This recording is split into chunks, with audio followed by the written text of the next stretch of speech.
যেখানে বাস্তবতা হয়ে ওঠে আরো ভয়ঙ্কর। হ্যালো প্রিয় লিসেনার্স, সবাইকে আসসালামু আলাইকুম অ্যান্ড ওয়েলকাম টু মিডনাইট ভূত স্টেশন, যেখানে বাস্তবতা হয়ে ওঠে আরও ভয়ঙ্কর।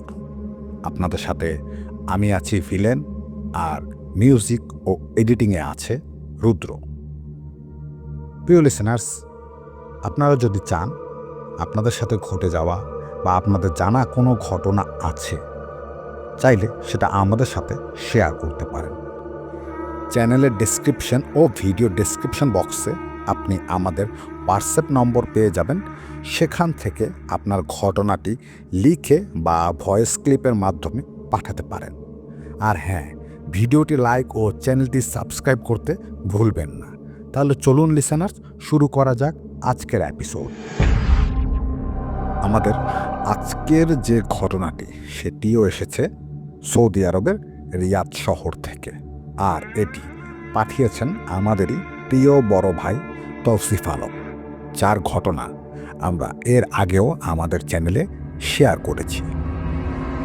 প্রবাস জীবনে তার অনেক দেশের অনেক সহকর্মী থাকাতে ওনার মাধ্যমে বিভিন্ন দেশের ঘটনা শেয়ার করতে পারছি। তাই মিডনাইট ভূত স্টেশনের পক্ষ থেকে তৌসিফ আলম ভাইকে জানাই অনেক অনেক ধন্যবাদ আমাদের এত এত ভালোবাসা দেওয়ার জন্য। চলুন লিসেনার্স, আজকের ঘটনাটি শুনে আসি তারই ভাষায়। ঘটনাটি যেভাবে শেয়ার করা হয়েছে ঠিক সেভাবেই পড়ে শোনাচ্ছি।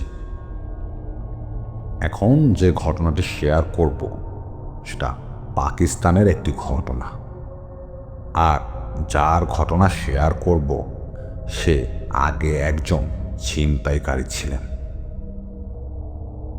এই ঘটনার পর তিনি আর এই খারাপ কাজের সাথে নিজেকে সংযুক্ত রাখেনি। কি ঘটেছিল তার সাথে, কেন তিনি নিজেকে পরিবর্তন করতে বাধ্য হয়েছিলেন, এখন তার বিস্তারিত বলবো।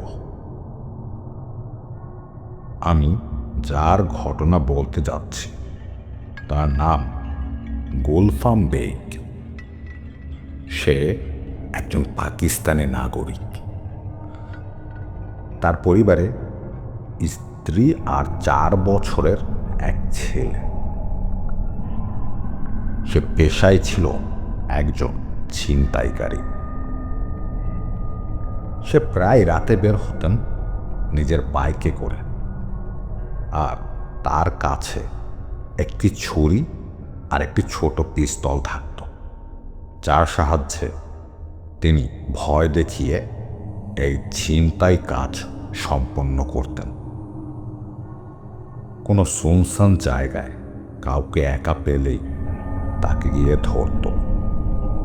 তার সাথে থাকা মোবাইল, টাকা, মানিব্যাগ বা স্বর্ণালঙ্কার যাই পেতেন ছিনিয়ে নিতেন।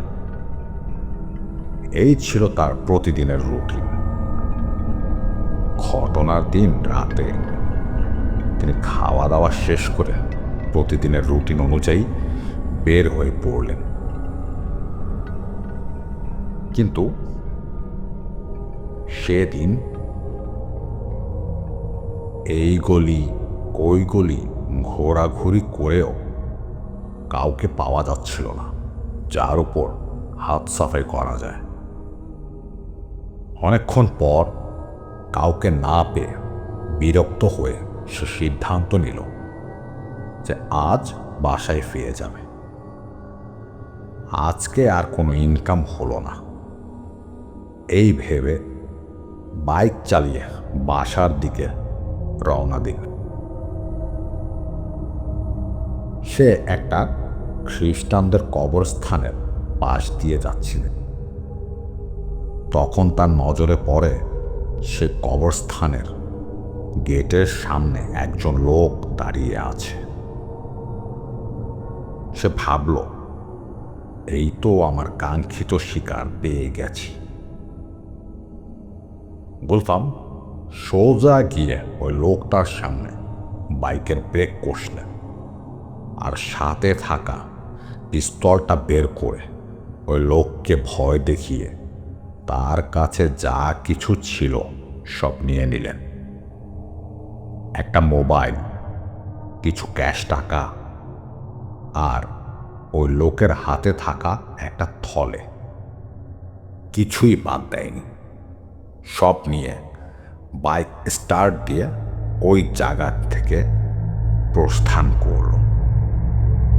যাওয়ার সময় শুনতে পেল কবরস্থানের গেটের সামনে দাঁড়িয়ে থাকা লোকটা চিৎকার করে বলছে, যাচ্ছিস যা, আবার আমাকে খুঁজতে গিয়ে তোকে এখানে আসতে হবে, তোর অপেক্ষায় থাকলাম।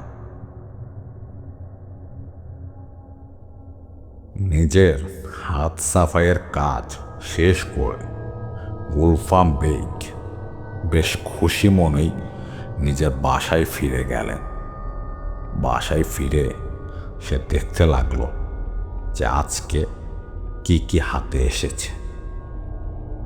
বেশ কিছু টাকা, একটা দামি ফোন আর থলের ভেতরে কি কি ছিল তা দেখতে লাগলো।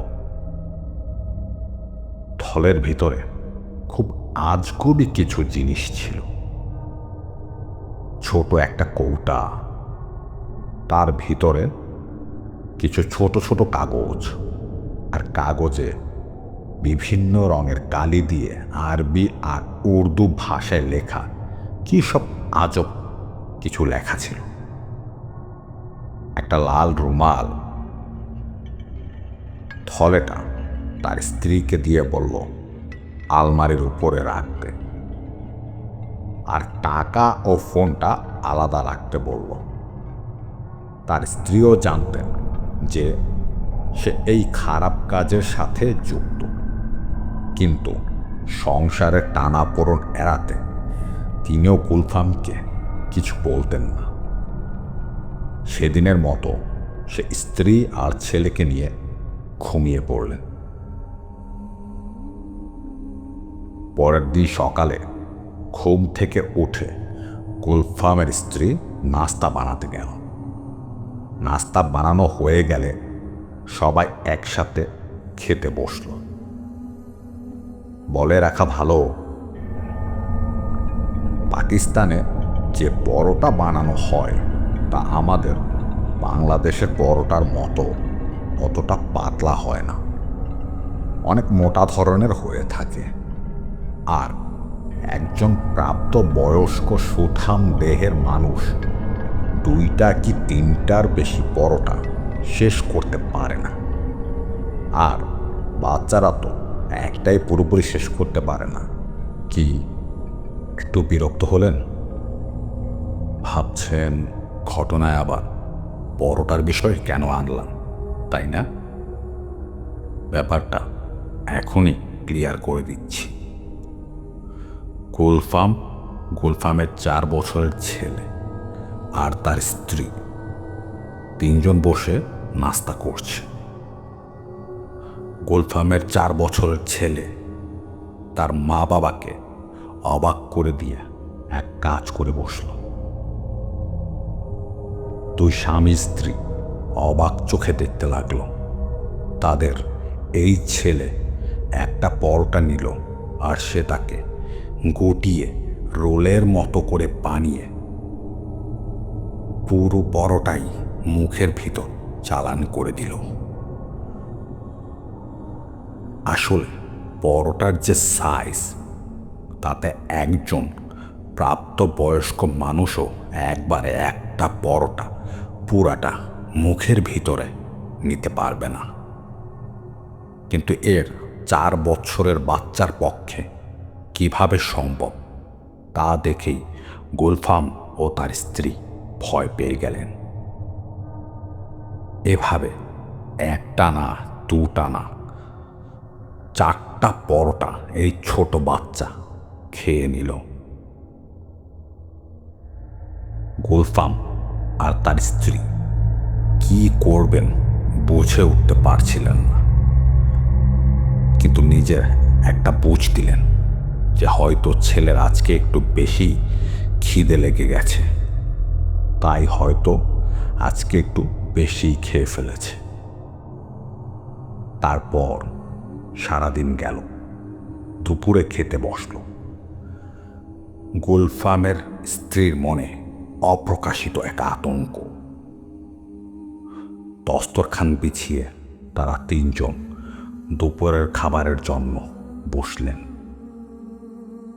গুলফামের স্ত্রী সবার সামনে একটা করে প্লেট দিলেন, কিন্তু তার ছেলে করল কি, প্লেটটা দূরে সরিয়ে রেখে তরকারির যে কড়াইটা ছিল সেটা নিচের দিকে টেনে নিল, আর ভাতের যে ডেকচি সেটা নিয়ে সব ভাত সে তরকারির কড়াইতে ঢেলে দিল।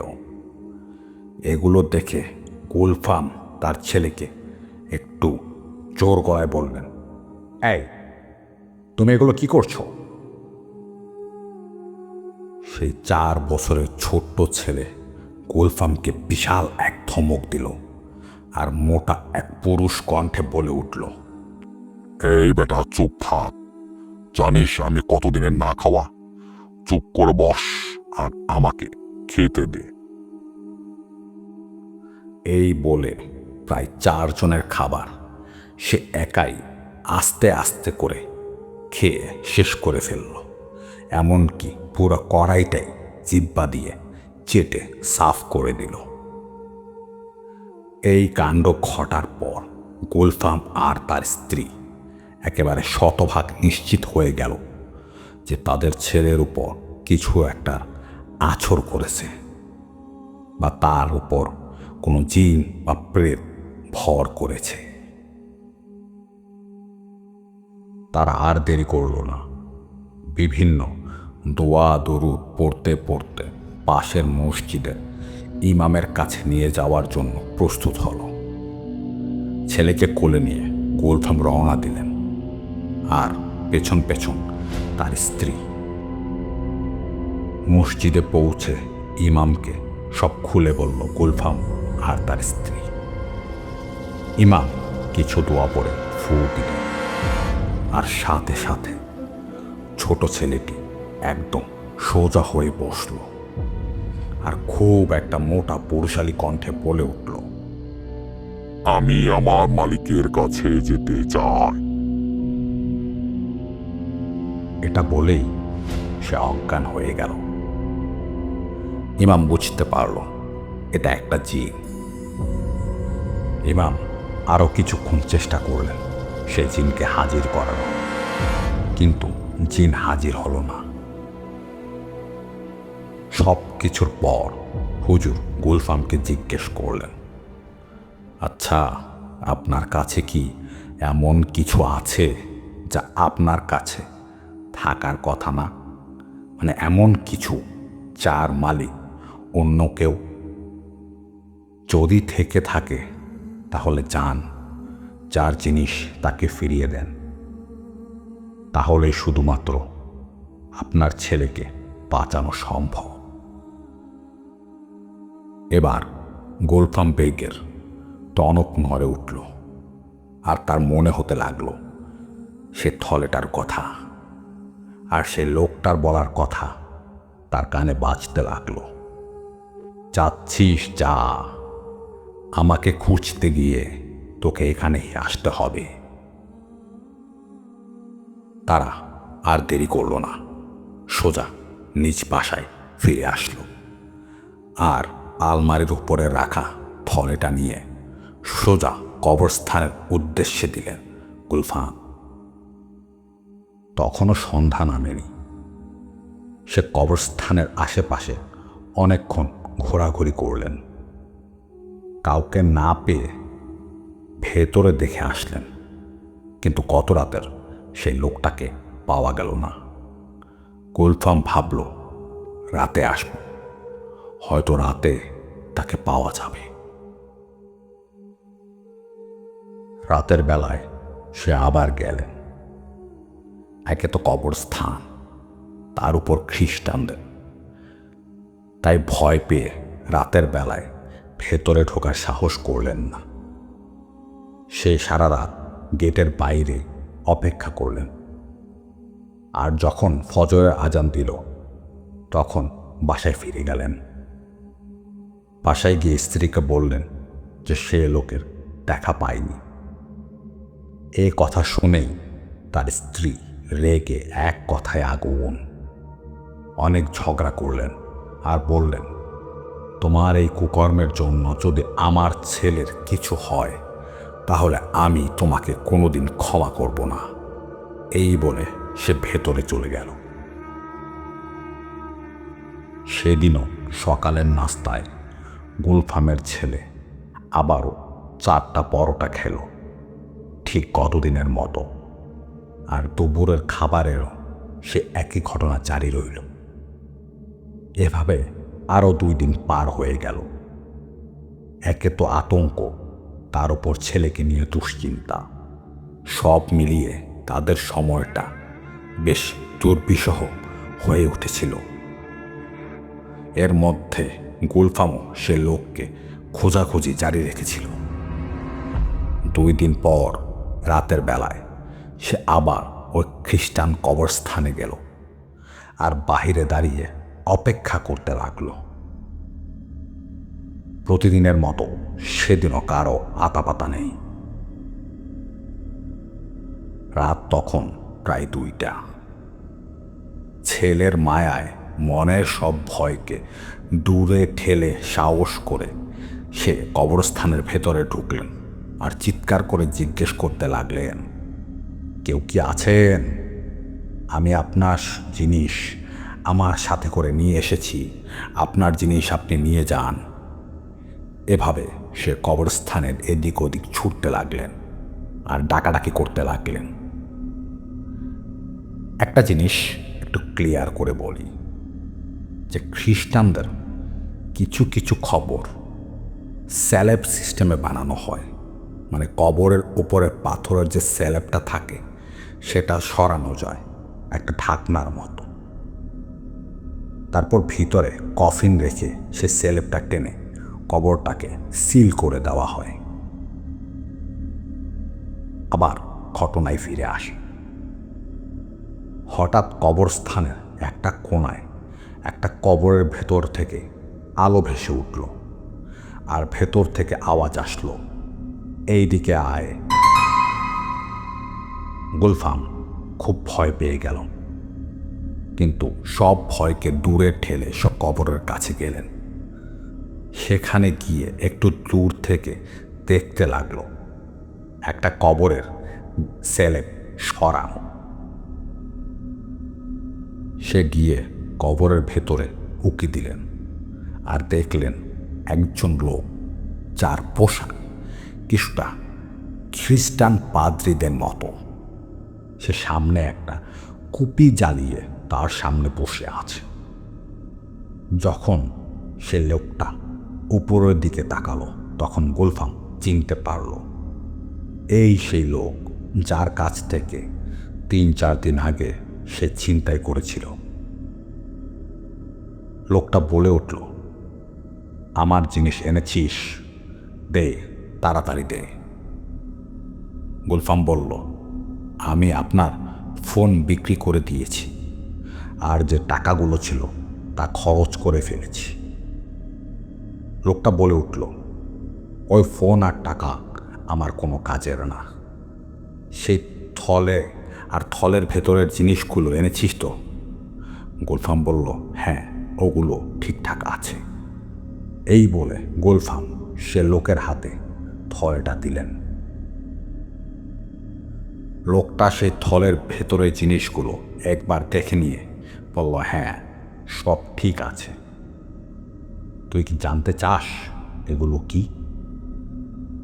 এই জিনিসগুলোর মাধ্যমে এই কৌটার মধ্যে একটা পিশাচকে কয়েদ করে রাখা আছে।